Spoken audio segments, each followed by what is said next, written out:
Economic growth and military growth दोनों चाहिए अगर आपको सुपर पावर या ग्लोबल पावर की स्टेटस लेना है। उसके अंदर आपको मालूम है हमने कौन सी मिसाइल्स ली हैं?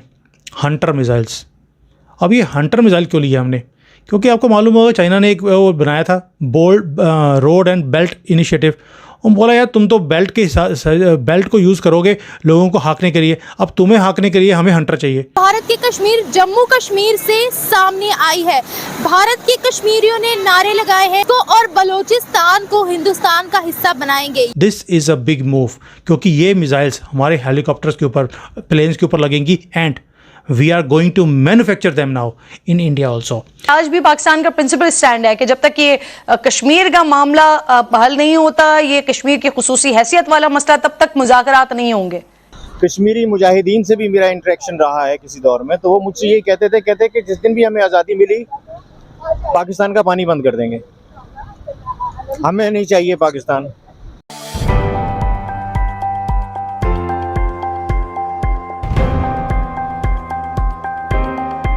नमस्कार दोस्तों, स्वागत है आपका हमारा YouTube चैनल पे। दोस्तों आज भारतीय सरकार ने इजराइल से एक बहुत ही घातक हथियार लिया है जिसका नाम है spike anti tank guided missile या फिर हंटर मिसाइल। दोस्तों इस मिसाइल की खास बात यह है कि ये किसी भी टारगेट को 50 किलोमीटर के अंदर प्रिसीजन के साथ अटैक कर सकती है। तो चलिए दोस्तों इसी पर आगे पाकिस्तानी मीडिया का रिएक्शन देखते हैं। Economic growth and military growth दोनों चाहिए अगर आपको सुपर पावर या ग्लोबल पावर की स्टेटस लेना है।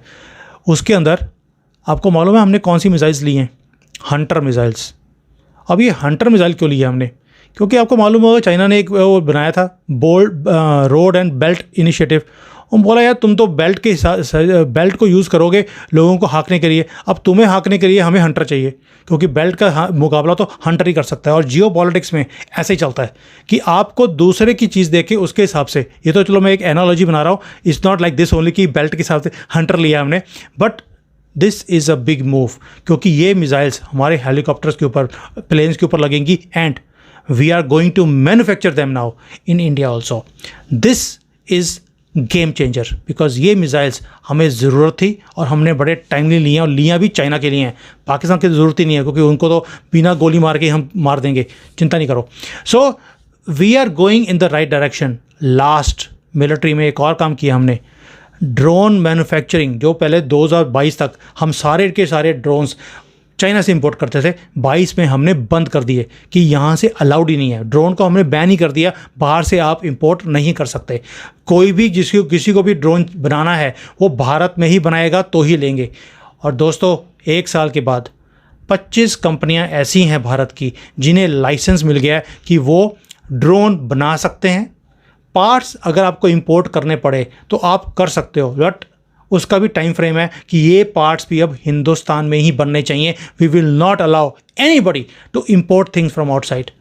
दोस्तों इसको बोलते हैं स्ट्रेंथ, इसको बोलते हैं पॉलिसी मेकिंग, इसको बोलते हैं एग्जीक्यूशन और इसको बोलते हैं फ्यूचरिस्टिक प्लानिंग कि भाई made in India means made in India.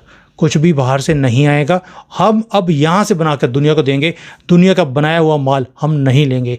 और मुझे इतनी खुशी होती है कि भारत ने वो स्टेप्स लेने शुरू किए जिसको मैं बहुत देर से मैं देखना चाहता था। तो दोस्तों भारत ने जो ये इजराइल से वेपन लिया है ये काफ़ी घातक साबित होगा चाइना के खिलाफ।